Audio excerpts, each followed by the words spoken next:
But this is something that I look forward to every year, sisters and brothers. It's black history told by the prophets. Black history told by the prophets. Part 1, color. The reason the Lord put this in my mind years ago, sisters and brothers, because the whole world is talking about here the Jews here, and you look at all these white folks.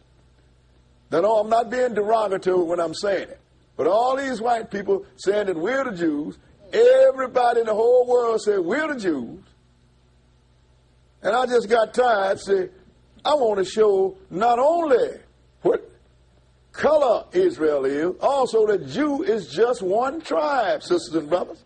You don't have a whole lot. And like Jacob had him one son, Judah. Everybody's a Jew. But I know how the terminology came about because they came by reason of conversion because the Hasmoneans, which are called the Maccabees, converted them. That's why, so even if they're supposed to be born a Jew, still you go through a conversion. If you're born somewhere, why do you have to be converted to it? But the Lord had me do this, and I have it in 5 parts, sisters and brothers, because I used to do a lesson that's called Israel Identified Through the Scripture, but I had little tidbits here, little tidbits there. So being that we have lost everything, sisters and brothers, our nation's been taken over. Our culture, we don't know what it is, have been taken over. Everything that we own have been taken over, and we have been ripped out and cast into captivity. The only way for us to find out who we are is deal with the conditions and the color of the people that we have been dealing with. So we're going to deal with this color version, and next week is going to be the slavery version. I'm waiting for next week because that's even better than I'm going to do today. I'm even excited about it. I'm not lying. I'm excited. Even with that hard time we had yesterday couldn't kill my spirit. It's because the Lord is revealing all the time. Now we're going to start this in Genesis, the 10th chapter. Another person asked me a long time ago, well, why do you teach that? I said, because for the same reason I teach born again, speaking in tongues, the kingdom, the resurrection, because it's in the book. If the Lord didn't want us to know about it, it would not be here. And why is it important to know who the Jews, Israelites are? It's as important for you to know who Israel is as it is for a man that's stranded in the desert need to know what a well is. Mm-hmm. Because we're going to show you, sisters and brothers, the Lord set this thing out, and he chose Israel to teach all of the rest of the sons of Adam. You've always heard people talking about the chosen people. Nobody asks them the question, chosen to do what? And I can look at my brothers and I know they don't know because they want to kill everybody. But we're going to show you, sisters and brothers, that the Lord set this thing and he chose us to bring it. And if we don't teach it, it is not going to be taught. Now you might think, well, that's pretty pompous of you, brother. No, it's not. Look what, since 70 A.D., when the last of us was taken down, look what you have as the Word of God now. Everywhere you look, all you have is garbage in the name of the Lord. The proof is in the pudding. That's right. Calling Jesus a lie all the time. At every funeral, you're calling Jesus a lie. Jesus said he ain't going to raise the dead up until the last day. He said then, after 1,000-year millennium period, he's going to have a white throne judgment. That's right. So if the dead is in heaven and the no good dead is in hell, look like they've been raised and they have been judged. So Jesus lied. That's what you've been dealing with since 70 A.D. That's how important it is for you to know who Israel is, because Jesus point blank told you, and we're going to show you when we get to that part of the lesson, salvation is of the Jews, and he wasn't talking lightly. Right. Let's start at Genesis 10th chapter, because we're going to start with the sons of Noah. Once people understand, sisters and brothers, that we are all one blood.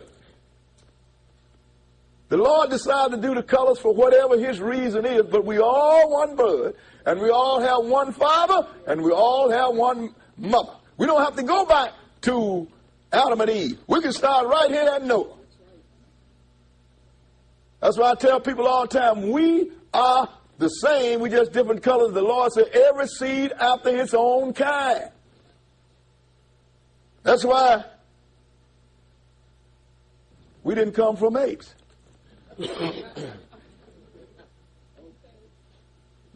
Every female that comes after the head of man, I can impregnate, regardless of the color. You can't get no female that ain't pregnant. I can't, because it's not a seed after our own kind. That's right. So we have a common blood. And we're just going to start it here. We're not going back to the Garden of Eden. 10:1. Genesis 10:1. Go ahead and read. Now these are the generations of the sons of Noah. Shem, Ham, and Japheth. And unto them were sons born after the flood. Now these are the generations. These are the sons of Noah. Shem, Ham, and Japheth. If you didn't come out of either one of these three boys, you do not exist. Go ahead and read. The sons of Japheth, Gomer and Magog, and Madai, and Javan, and Tubal, Meshach, and Tyrus. And the sons of Gomer, Ashkenaz, and Riphath, and Togarmah. And the sons of Javan, Elishah, Tarshish, Kittim, and Dodanim. By these were the isles of the Gentiles divided in their lands, every one after his tongue, after their families, in their nation. Now, you just learned something. You've heard that a Gentile is a non-believer. That is a lie. A Gentiles are the children of Japheth. Who are they? European or just plain white folks, sisters and brothers, what we call white. That's why sometimes you said people look, God look like me, well, I'm a Gentile. That's impossible. These are the isles of the Gentile. And you can run every one of these guys down if they're modern names, sisters and brothers. Now let's go ahead and read. Next verse. 6. And the sons of Ham. And the sons of Ham. Go ahead and read. Cush and Mizraim. And Phut and Canaan. And the sons of Cush. Seba and Havilah and Saptar. Reamah and Sapchika. And the sons of Reamah, Sheba and Dedan. Now, when you get out to Cush, that's Ethiopia. Greeks looked at the Ethiopians, so these people have burnt faces. The word for that is Ethiop, from which the word Ethiopia came. Go ahead and read what verse? Verse 8. And Cush begot Nimrod. He began to be a mighty one in the earth. You know, I got suspicions of that. I remember years ago, I was looking at this movie, and they had Nimrod, this white guy. I said, wait a minute. Nimrod came out of Cush, Ham's oldest son. How did he get white? That's when my flag went up. Boom. Maybe something is wrong here. Maybe something is wrong here. Cush, Ethiopia, Ham's oldest son. That's right. And the first one that was mentioned as being mighty in the earth is Nimrod. Finish that 8th verse. He began to be a mighty one in the earth. Now, we're not concerned with so we know who Cush is. That is Ethiopia. Who done moved my marker here? There it is. That's Ethiopia. So this is the Cushite. Let me see if we can find us one up here. This is the philosopher. He come out of Ethiopia. This is the one that they said, the Ethiopians said, you're Ethiopian. They said, no, we're not. We're Gadites. Okay? Now skip down to verse 10 and go ahead. And the beginning of his kingdom was Babel, and Erech, and Akkad, and Calneh in the land of Shinar. Now, so Nimrod is the one that come up with the original Babylon. That's right. And Calneh. See, people think that the Chaldeans, which came later, but the white folks, that they are the original Babylon. No, Assyrians set them up. But the original Babylons are black folks. You probably heard of a great lawgiver called Hammurabi. That's right. The lawgiver. Black. Descendant of Nimrod. What verse was that? 10? That was 10. Skip down to verse 13 and go ahead. And Mizraim begat Ludum. Now here comes Mizraim. Who is Mizraim? Egypt. This is the Egyptian here. Greeks look at the Egyptians and said, these people are black. What is the word for Egypt? For Egypt, for black? Egypt. We don't even know that. Don't you know the average person don't even know that that Egypt is on the African continent? Never paid no attention to it. But then we're going to show today why it is that people overlook these. Go ahead and read. And Mizraim begat Ludum and Anamim and Lehabim and Naphtuhim. And Pathrusim and Casluhim. Go ahead. Out of whom came Philistine and Captorim. Now, I read that to let you know, the Philistines, you see when David and Goliath was a Philistine. But when David faced off, Goliath What did you see? Little old white guy facing a big old white guy. Philistine came out of Egypt. Out of Egypt.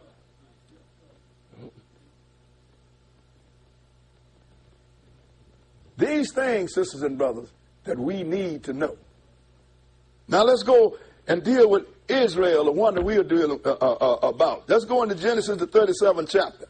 I just want to let you know who it is. When you get Mizraim, you get Cush, all these are black folks. Genesis 37, and we're going to start reading at verse 1. 37 and 1. Now, we're going to deal with Israel and show you how Israel is related and intermingled with certain people. Then we'll know who is who. Right now, anybody can be anything until you come up with a picture. Then that changes the whole thing. It ain't no lie when it's a picture speak more than 1,000 words. One picture. Talk all you want, but you can't talk color off. Genesis 37 and 1. 37 and 1. Go ahead. And Jacob dwelt in the land wherein his father was a stranger, in the land of Canaan. Now remember, Jacob dwelt in the land of Canaan. That is Ham's fourth son, the one that the Lord said was cursed. So we know these Canaanites are black folks. Go ahead and read. Right. These are the generations of Jacob. Joseph, being 17 years old, was feeding the flock with his brethren, and the lad was with the son of Bilhah and with the sons of Zilpah, his father's wives. Go ahead. And Joseph brought unto his father the evil report. Now Joseph, Jacob had 4 wives there, 2 wives and 2 concubines. But anyway, he had children by all of them. Mm-hmm. Brother, that don't mean you can do it. Get it out your mind. Go ahead and read. Now Israel loved Joseph more than all his children, because he was the son of his old age. Go ahead. And he made him a coat of many colors. And when his brethren saw that their father loved him more than all his brethren, they hated him. So they could not speak peaceably unto him. So now Joseph's brothers hated him for several reasons. Because one thing is, the father was a snitch. He told everything. Mm-hmm. And the father loved them too and showed favoritism toward him. That's why I tell people all the time, learn from this and don't do that toward your children, because you create sibling hatred. Yeah. So they hated Joseph, and they could not speak peaceably with Joseph. And when they got an opportunity, they got rid of it. Skip down to verse 12. Verse 12, and go ahead. And his brethren went to feed their father's flock in Shechem. And Israel said unto Joseph, do not thy brethren feed the flock in Shechem? Come, and I will send thee unto them. And he said to him, here am I. Now he said, look, I want you to go down where they feeding the flock at. In this probably some suburb or something. And he said, okay. And he went to join his brothers, and when they saw him coming, let's show you what happened. Skip down to verse 18. Verse 18 and go ahead. And when they saw him afar off, even before he came near to them, they conspired against him to slay him. They said, look, we're going to kill this cat. His own brothers. Let's see what happens. Skip down to verse 21 and go ahead. And Reuben heard it, and he delivered him out of their hands. This is the oldest brother, Reuben. Mm-hmm. And he delivered him out of his hand. How did he do that? Go ahead. And said, let us not kill him. And Reuben said unto them, shed no blood, but cast him into this pit that is in the wilderness. And lay no hand upon him, that he might rid him out of their hands to deliver him to his father again. Now, this is their close next to the youngest brother here. They want to kill all over his brother. He said, look, don't kill him. We just going to put him in a pit, because he's going to sneak back later and get him out of that pit and send him back and tell Jacob, don't ever send this boy down here again. Yeah. That's just if you want to see him again. Yeah. But then something happened. Skip down to verse 26. Verse 26 and go ahead. And Judah said unto his brethren, what profit is it if we slay our brother and conceal his blood? Come and let us sell him to the Ishmaelites, and let not our hand be upon him. Go ahead. For he is our brother in our flesh. And his brethren were content. Now look, Ishmaelite or Arab, sisters and brothers, these have to be Arabs that live in the land of Midian, you know. So he said, look, let's sell it. Let's get some money out. Why kill it? So the rest of the brother, hey, that's all right. That sounds like a good idea. So what happened? Go ahead. Then there passed by Midianites, merchantmen. And they drew and lifted up Joseph out of the pit. Go ahead. And sold Joseph to the Ishmaelites for 20 pieces of silver. And they brought Joseph into Egypt. So now, they went out there and they sold their own brother. And they brought him into Egypt. And let's see what happened when he got to Egypt. Skip down to verse 36. Verse 36. And go ahead. And the Midianites sold him into Egypt unto Potiphar, an officer of Pharaoh's and captain of the guard. Now that's how the first one of us got into Egypt. The Israelites, which was Midianite citizens, they sold Joseph to the Egyptian. And so the Lord started to bless these Egyptian house. And Joseph was doing good for a minute. Let's go into Genesis, the 39th chapter. 39th chapter. And verse 1. 39 and 1. Okay, go ahead.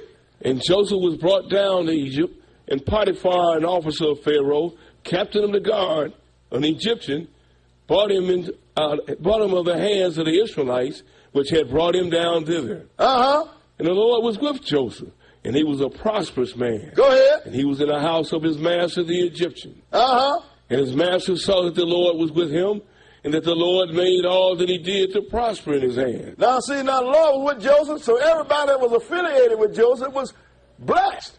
So now this guy saw that the Lord was on Joseph's side because the Lord started to bless this man's house. Everything Joseph did prospered. Skip down to verse 7.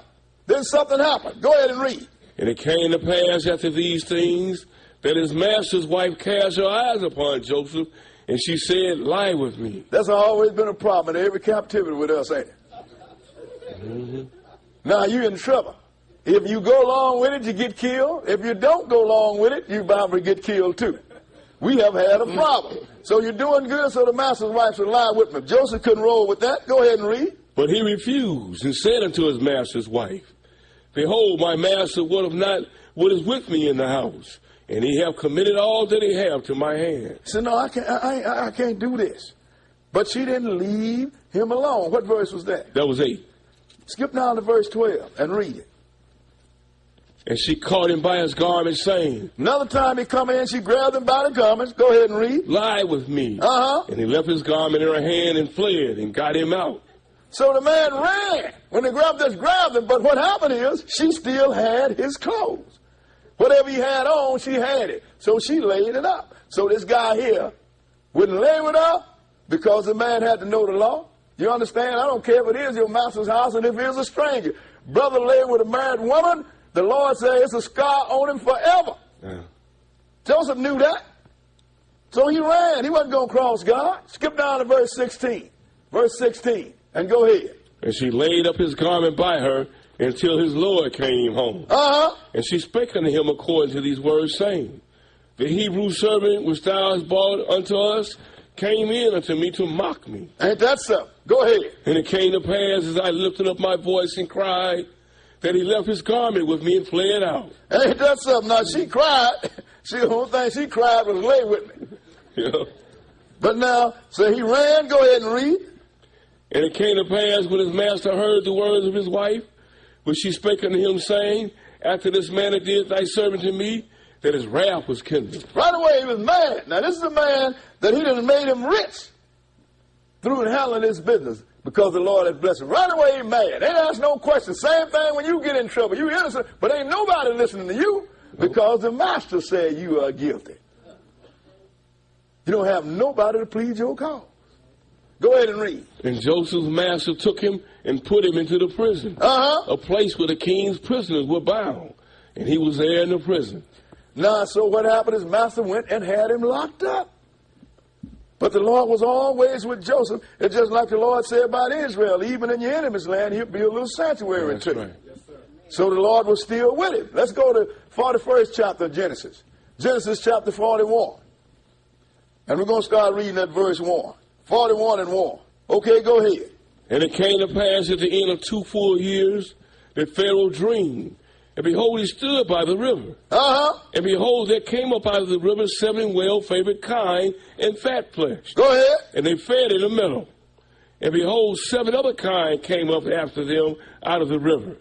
Ill-favored and lean-fleshed. And stood by the other kine upon the brink of the river. So now, Pharaoh had this dream. He saw 7 healthy cows come up out of the river. And then he saw 7 puny cows come up and stood by him. And look what happened. Go ahead and read. And the ill-favored and lean-fleshed kind did eat up the 7 well-favored and fat kinds. So the puny and sick one ate up the good and healthy kind. These are cattle here he's talking about. That's what a kind is. Go ahead and read. So Pharaoh woke, and he slept and dreamed the second time. And behold, 7 ears of corn came up upon one stalk, ranking good. And behold, 7 thin ears, and blasted with the east wind, sprung up after them. Now he saw the same thing. But what happened? Skip down to verse 8 and go ahead. It came to pass in the morning that his spirit was troubled. And he sent and called for the magicians of Egypt. Go ahead. And all the wise men thereof. And Pharaoh told them his dream. But there was none that could interpret them unto Pharaoh. See, and this is the thing, sisters and brothers, because this was from God. And the book will tell you that even Paul wrote, said, the oracles of God, that's the answers, are in the hands of Israel. That's right. So Pharaoh saw these healthy cows eaten up by these sick cows, but still the sick cow didn't get healthy. They were still sick. Then he saw bad corn come up, good corn come up, and it was blasted by bad corn, and still he had a problem. The problem was nothing was improved. That's right. So now he wanted to know his dreams, so what did Pharaoh do? He called in all his wise people. I'm going to tell you something happened real ugly all over the world, some kind of phenomenon. They're going to call in all the rest of the top preachers and the top churches, but they ain't going to call the captain. Nope. You understand? Because you ain't supposed to know nothing because you are a captain.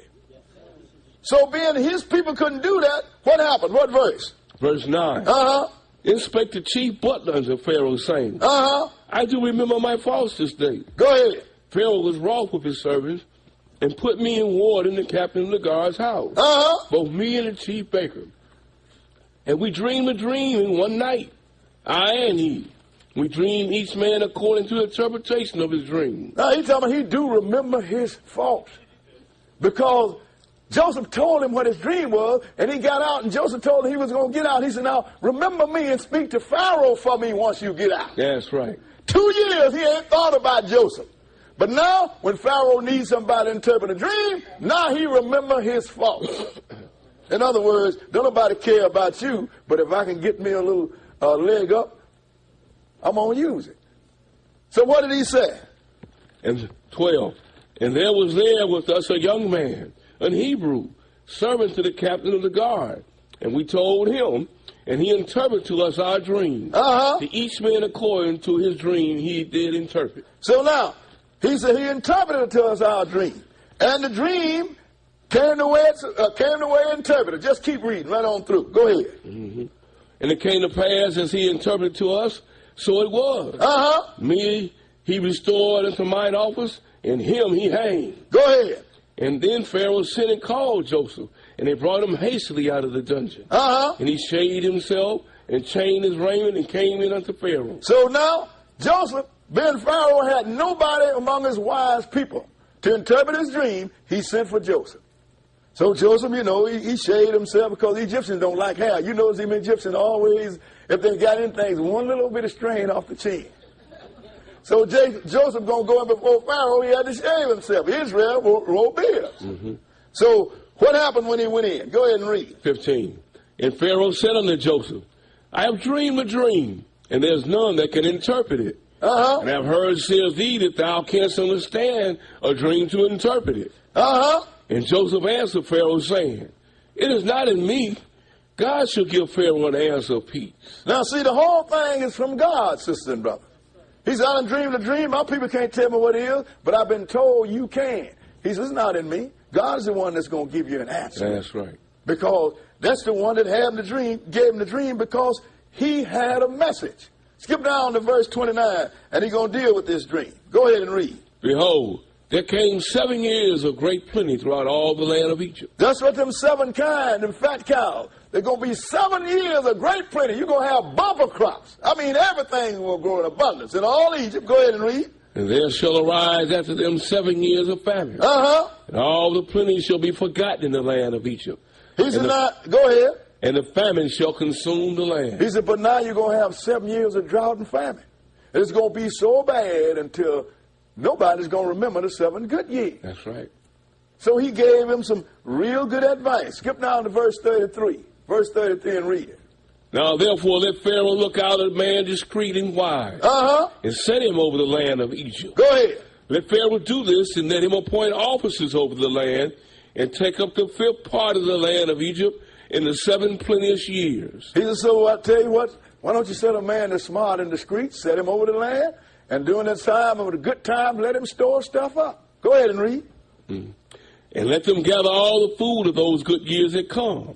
And lay up corn under the hand of Pharaoh, and let them keep food in the city. Go ahead. And that food shall be for store to the land against the 7 years of famine, which shall be in the land of Egypt, that the land perish not through the famine. So Joseph gave some good advice. What you do is you get you a smart man, somebody that can manage stuff, and let him save food for 7 years. Store it up. After the 7 years over, then when it get bad, you can live off all that extra food that you put up. So Pharaoh figured, hey, you smart, you that smart, maybe you should be the one. That's Skip right. Down to verse 39. Verse 39 and go ahead. And Pharaoh said unto Joseph, for as much as God hath showed thee all this, there is none so discreet and wise as thou art. So you must be the man. Go ahead and read. Thou shalt be over my house. And according unto thy word shall all my people be ruled. Go ahead. Only in the throne will I be greater than thou. Ain't that something? He said, you shall be over my house. The only one that's going to be greater than you is me. In other words, I don't care what the dignitary is in Egypt, whatever his station is, this young Hebrew Israelite was set over it at the age of 30. He said, only in the throne I'm going to be greater than you. Go ahead and read. And Pharaoh said unto Joseph, see, I have set thee over all the land of Egypt. And Pharaoh took off his ring from his hand and put it upon Joseph's hand, and arrayed him in vestures of fine linen, and put a gold chain about his neck. So now what he did was he let the whole Egypt know that and promoted this Hebrew Israelite that was sold in as a slave. That's right.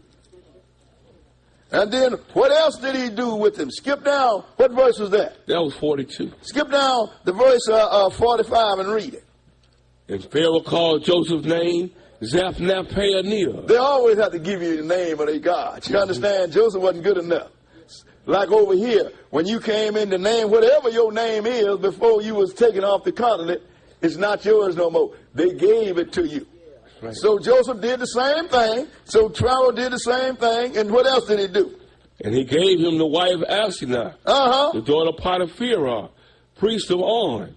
And Joseph went out over all the land of Egypt. So what did he do? Before we go any further, he gave him a wife of an Egyptian. You want to see what an Egyptian woman looked like? Right here, look at Tutankhamun's grandmama. What she look like? Look like your mama or your grandmama or your sister or you, don't it? That's right. So this is what Joseph was given a Egyptian woman, sister and brother. But we're going to come right back here. Let me go and show you where the rest of the brothers got their wives from. We coming right back here. Keep your finger here. Back up to Genesis, the 38th chapter. We're going to Judah. Being that you are either out of the tribe of Judah, Benjamin, or Levi, you could very well be out of the tribe of Judah. And I'm going to show you where your grandmama come from. Genesis 38, and we're going to start reading at verse 1. Genesis 38 and verse 1. Because once you find out who people are, then it's elementary what Israel looked like. That's right. Verse 1, go ahead. And it came to pass at that time that Judah went down from his brethren and turned into a certain Adullamite, whose name was Hilrah. And Judah saw there a daughter of a certain Canaanite. Now, son of a certain Canaanite. That's Ham's fourth son. The one that was black. Go ahead and read. And he took her and went unto her. And she conceived and bare a son, and he called his name Go ahead. And she conceived again and bare a son, and she called his name Onan. So now look, he went in and he conceived and bare children. So now he took a wife for his oldest son. Skip down to verse 6 and read it. And Judah took a wife for his firstborn, whose name was Tamar. Now, who was this Tamar? She had to be a Canaanite too, sisters and brothers, because they was in the land of Canaan. They wasn't around no other people. So who of Canaan? Canaan is Ham's second oldest son. Ham's fourth son, sister and brother. The one that the world called Phoenician. So now, we know that if he got it from among Ham's daughters, then we know that Judah's wife was black. Mm-hmm. Out of which tribe we most likely came out of. Now let's go back. Because since he gave the Egyptian woman, I want you to know where the rest of the brothers got theirs from among the women that they was around. Now let's start at verse 46. Back to Genesis 41 and verse 46. Because we're just simply trying to show color today, sisters and brothers. And we'll deal with other conditions. We got 4 other conditions we got to deal with before this series is over with. But we're just doing them one at a time. 41, go ahead. 46. 41 and 46. Go ahead. And Joseph was 30 years old when he stood before Pharaoh, king of Egypt. That's weird. Joseph was 30 years old before he stood before Pharaoh. David was 30 years old when he became king. And Jesus was 30 years old when he was anointed the Christ or Messiah. That's right. Maybe something's there you need to pay attention to. That's right. So he was 30 years old when he was put over all of Egypt. Go ahead and read. And Joseph went out from the presence of Pharaoh and went throughout all the land of Egypt. Now there's something. All of a sudden now, the man that was sent down as a slave, then got sold as a prisoner because he was lied on. I bet this man that's put him in prison and his wife was sweating big time now. That's right. All of a sudden, this cat is head over all Egypt. Was that 47 verse? Yeah, that was 46. Let's go ahead and read. And in the 7 plenteous years, the earth brought forth by handfuls. And that's what happened. It just the way he called it, the earth brought forth big abundance. Now skip down to verse 53 and go ahead. And the 7 years of plenteous that was in the land of Egypt were ended. And the 7 years of dearth began to come. Go ahead. According as Joseph had said. And the dearth was in all the lands. But in all the land of Egypt there was no bread. And when all the land of Egypt was famished. Now all the land of Egypt there was bread. Maybe I worked him all night. Pay attention now. In all the land of Egypt there was bread, because Joseph had taken care of that business. Go ahead and read. And when all the land of Egypt was famished, the people cried to Pharaoh for bread. And Pharaoh said unto all the Egyptians, go unto Joseph. What he saith to you, do. Ain't that something? Hey, don't talk to me. Go to Joseph. He's over everything. Joseph, the Hebrew Israelite. Go to him. He tell you what to do. Go ahead and read. And the famine was over all the face of the earth. And Joseph opened all the storehouses and sold unto the Egyptians. And the famine waxed sore in the land of Egypt. See, now Pharaoh liked that. He sold it to his own citizens. Pharaoh got rich, but his citizens still ate. That's right. And so Pharaoh waxed rich, but still nobody was complaining because everybody was eating. Go ahead and read. And all the countries came into Egypt to Joseph for to buy corn, because that the famine was sore in all lands. And now it was sore in all lands. So not only was the Egyptian eating, Pharaoh had Joseph over Egypt, and Joseph was feeding the whole region, sisters and brothers. The Lord had set this thing up. Now let's go and show you who showed up while Joseph was feeding everybody. Let's go into the 42nd chapter of Genesis and start at verse 1. Genesis 42 and verse 1. Okay, go ahead. Now when Jacob saw that there was corn in Egypt, Jacob said unto his sons, why do you look one upon another? And he said, behold, I have heard that there is corn in Egypt. Now see, the land of Canaan was in a drought too. Everybody was hungry. So he told his sons, Joseph's sons, the brothers that sold him, why are you looking at me? I hear that there's corn in Egypt. Get on down there and buy something before we die. Go ahead and read. Get ye down thither and buy for us from thence, that we may live and not die. Go ahead. And Joseph's 10 brethren went down to buy corn in Egypt. So now these 10 guys went down to buy corn in Egypt, and when Joseph saw them, he knew them. Skip down to verse 7. Verse 7, remember, Joseph was 17 years old when they sold him. So now he was 30 years old when he took over Egypt, so he had developed. He's a boy that's developed into a man. So they didn't recognize him, especially with that position. Right. How could that be? You left here, we sold you as a slave. You can't be over the whole house of Israel, or Egypt. Simply can't do that. But go ahead and read verse 7. Go ahead. And Joseph saw his brethren, and he knew them, but made himself strange unto them, and spake roughly unto them. Go ahead. And he said unto them, Whence come ye? And they said, From the land of Canaan to buy food. And Joseph knew his brethren, but they knew not him. See, because he was a man, he had dressed, had gotten grown, plus he probably had on Egyptian clothes. That's why I tell brothers all the time, they tell me, put on your culture. We done been in so many captivities, we don't know what our culture is. That's right. So, he probably had on one of the ranking, whatever the outfit that ranking Egyptian have on. That's right. So they didn't know him. Go ahead and read. And Joseph remembered the dreams which he dreamed about, and said unto them, Ye are spies, to see the nakedness of the land ye are come. And they said unto him, Nay, my lord, but to buy food are thy servants come. Well, you know they didn't know who he was. They baby brother, nay, my lord, we just come to buy food. Go ahead and read. We are all one man's sons. We are true men. Thy servants are no spies. So we all come out of one family. We ain't no spies. We got one daddy. Skip down. He know it though, but skip down to verse 18 and read it. And Joseph said unto them the third day, This do and live, for I fear God. If you be true men, let one of your brethren be bound in the house of your prison. Go ye carry corn for the famine of your houses. But bring your youngest brother unto me. Said, look, if you be true men, let me lock one of y'all up. And I'm going to sell you some corn. Now go into your houses and bring your youngest brother unto me. Go ahead and read. So shall your words be verified. They should not known, die.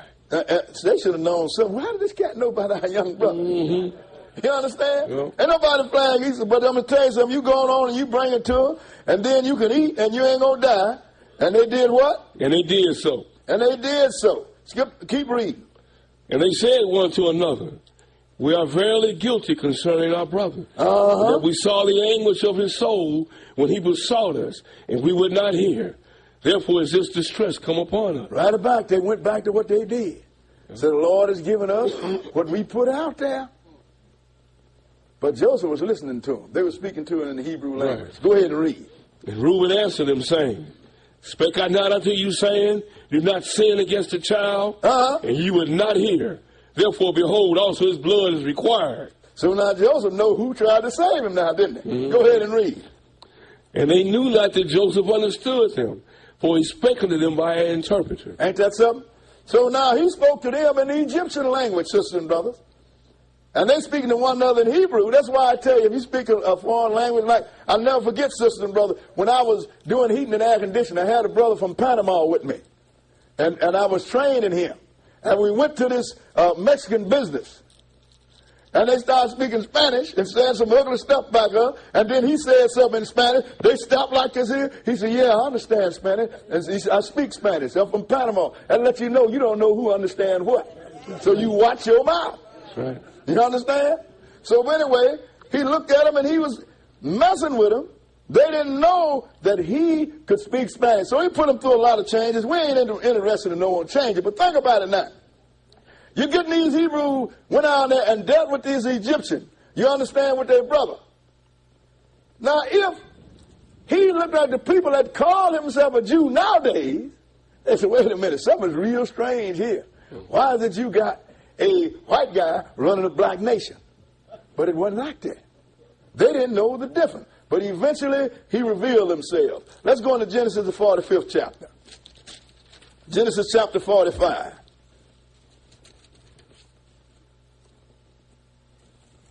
And we're going to start reading at verse 1. Genesis 45 and verse 1. Okay, read it. Then Joseph could not refrain himself before all, excuse me, for all them stood by him, and he cried, Go ahead. Cause every man to go out from me. And there stood no man with him, while Joseph made himself known unto his brethren. Go ahead. And he wept aloud, and the Egyptians in the house of Pharaoh heard. And Joseph said unto his brethren, I am Joseph. Doth my father yet live? And his brethren could not answer him, for they were troubled at his presence. Ain't that something? What is going on here? I'm looking at these Egyptian dignitaries talking about he is our baby brother, right. And he's going to ask about our daddy. Go ahead and read. And Joseph said unto his brethren, Come near to me, I pray you. And they came near, and he said, I am Joseph your brother, whom ye sold into Egypt. Then they know he wasn't lying then, didn't they? That's right. You understand? Now, but think about it now. The reason I'm saying this, these guys could not recognize their own brother. Now, I can go someplace, sisters and brothers, and deal with some people, but I'm going to tell you something. I can go a lot, like I was in Hong Kong. When I walked down to a certain area, they was laughing at me like they used to do in other countries. You know why? I'm American, but I ain't the white American. They knew me. You understand that I wasn't like them? Mm-hmm. So now, if Joseph had been white, they would have known. So look here, how is that a Hebrew Israelite come to rule all of Egypt? Right. But being he was the same color, didn't nobody know it. So now when he told them, there was really trouble. And when he said, y'all sold me to Egypt, then, yeah, okay, then that must be him. How could he possibly know that? Right. Read the next verse. Now therefore be not grieved nor angry with yourselves that you sold me hither. For God did send me before you to preserve life. He said, so don't be angry. God is the one that did this. He sent me out here to save lives. Skip down to verse 9. Go ahead. Haste ye and go up to my father and say unto him, Thus saith thy son Joseph, God hath made me Lord of all Egypt. Come down unto me, tarry not. He said, now I want you to go tell Daddy to come on up here, because there was the land of Canaan was in a famine too. I'm Joseph. And when he went and told their father, he said, no, he's dead. But then he saw all that chariot with all that food and all that stuff. He said, wait a minute. Maybe my boy is alive. So he went down to check him out. Skip down to verse 28. Verse 28, and go ahead. And Israel said, it is enough. Joseph, my son, is yet alive. I will go and see him before I die. Ain't that something? So now all this exchange, Joseph passed off as an Egyptian. Now if Joseph passed for an Egyptian, according to what we're looking at, what did Joseph look like? It's all that simple, sister. But even with this crown on, you done heard of King Tut, short for Tutankhamun. They put the crown on him, but look at the cornrows under the crown. Mm-hmm. Ain't no different. Look at the throne room of Tutankhamun. And you know what time that was? So when the tomb of the Egyptian king Tutankhamun was discovered, virtually intact in the 1920s, it yielded a breathtaking collection of art from the 14th century BC, just a few years before the Exodus. That's right. Few years. See, this is recorded history. So a few years before the Exodus, what did Egyptian look like? See, this is proof that the Lord makes come out. So now, Jacob lived down and he got old, and then eventually he died. And Pharaoh, and Jacob told Pharaoh, look, my father made me swear not to bury me in Egypt, but he wants me to go and bury him in his grave back in the land of Canaan. And that's what he did. Let's go to verse 50, chapter 50, 50th chapter. So Joseph said, look, let me do what my father wanted me to do. Made me swear. We're going to start at 50 and verse 5. Genesis 50 and verse 5. 50 and 5. Okay, go ahead. My father made me swear, saying, Lo, I die, in my grave which I have digged for me in the land of Canaan, there shalt thou bury me. Go ahead. Now therefore let me go up, I pray thee, and bury my father, and I will come again. So he had told Pharaoh, let me go, because my father made me swear, and I'll come back. I don't want to get away. Hey, he was still the head of the country. Go ahead and read. And Pharaoh said, Go up and bury thy father. Go ahead. According as he has made thee swear. And Joseph went up to bury his father, and with him went all the servants of Pharaoh, the elders of his house, and all the elders of the land of Egypt. Now, not only did the Israelites go up, all the elders of the house of Israel and all of the elders and the dignitaries of Egypt went up too, because Joseph was a big man. So they want to all be with him to bury his father. So you had a mixed multitude there. You had a mixture of Egyptian and Hebrew Israelites that went up. Go ahead and read. And all the house of Joseph and his brethren and his father's house Only their little ones and their flocks and their herds they left in the land of Goshen. Go ahead. And there went up with him both chariots and horsemen, and it was a very great company. And they came to the threshing floor of Atad, which is beyond Jordan. And there they mourned with a great and very sore lamentation. Go ahead. And they made a mourning for his father 7 days. And when the inhabitants of the land, the Canaanites, saw the mourning in the floor of Atad, they said, "This is a grievous mourning to the Egyptians."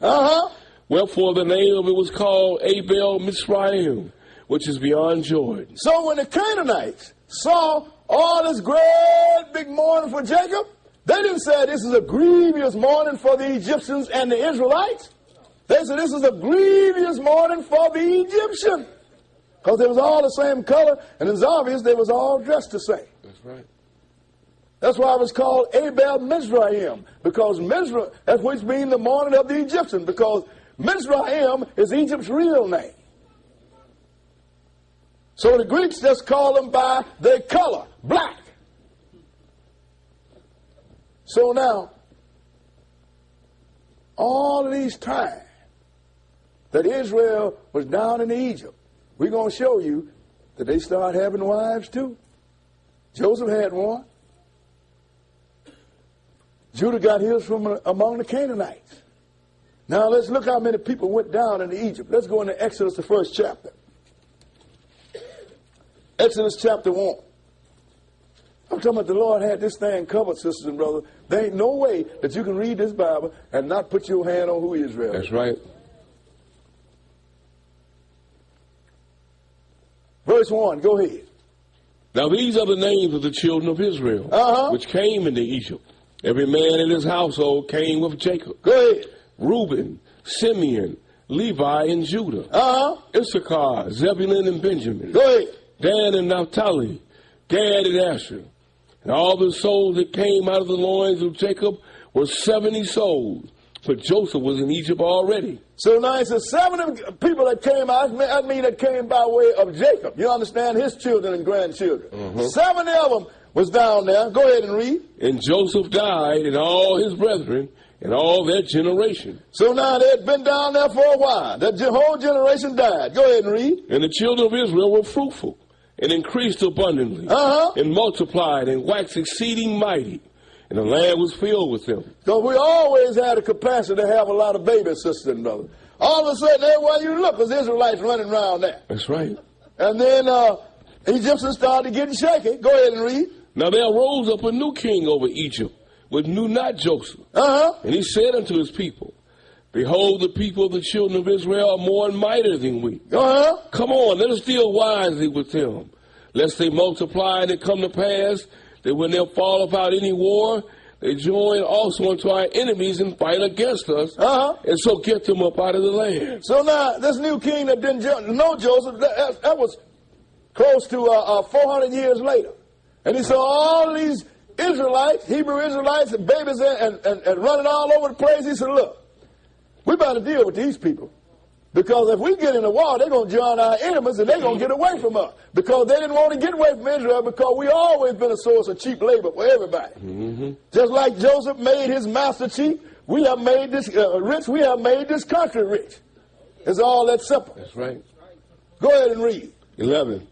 Therefore they did set over them taskmasters to afflict them with their burdens. And they built for Pharaoh treasure cities, piped them in Ramesses. So now, they sit over taskmaster. In other words, they put us in chattel slavery. And all them great cities that were built in Egypt, guess who built them? We just read it, didn't we? That's right. We did. Go ahead and read. But the more they afflicted them, the more they multiplied and grew. And they were grieved because of the children of Israel. Now, they didn't know the big secret to Israel. When you put too much pressure and take everything from him and really pressure him, he ain't got nothing left. That's right. He got his old lady. Yeah. So all that time he might have been out there doing something else. You done restricted and took that away from him, so he got to use what he got to use. All of a sudden, more babies started being cranked out. Yeah. They was real grieved about it and couldn't do nothing about it. Skip down to verse 15. Verse 15 and go ahead. And the king of Egypt spake to the Hebrew midwives, of which the name of the one was Shiphrah, and the name of the other Puah. And he said, When you do the office of a midwife to the Hebrew women and seat him upon the stools, if it be a son, then you shall kill him. But if it be a daughter, then she shall live. Why are you going to let the woman live? She's still an Israelite. Because the man carried the seed, sisters and brothers. You can cut off a whole nation by killing all the males. And you can save every female. So whatever nation sleep with that woman, the child belongs to the male's nation. That's right. That's why I hear people all saying, well, I'm half Greek and I'm half Italian. I said, who is your daddy? He's Italian. You're all Italian. That's right. That's why you hear these other people talking about if your grandmother's a Jew, you're a Jew. That is so uninformative. Don't matter what your grandmother is, it's what your daddy is. That's right. That determines what you are. So he told him, kill all the women, save the boys. Because his intention was to cut off the whole, kill all the boys and save the baby, the girl. His intention was, that was sinister. This Pharaoh was trying to kill a whole nation. That's right. A whole nation. Kill all the males and leave the women. You just killed the whole nation. That's why when the Lord got ready to destroy Israel several times, he told Moses, you sit over here. I'm going to kill these people as one man. And I'm going to make a nation of you. He had to save one male because he had to keep the covenant that he had made with Abraham. And in thy seed. You understand what I'm saying? All they had to take was one male. See? So what happened was, midwives didn't go for it. Read the next verse. Go ahead. But the midwives feared God and did not as the king of Egypt commanded them. And but saved the men and children alive. They didn't go for that. When Pharaoh come ask them, why did you do it? Well, you know, said Hebrew women ain't like the Egyptian women. So them Hebrew women are real lively. By the time we get there, the baby's already out. So Pharaoh come up with his own solution. Skip down to verse 22. Verse 22, and go ahead.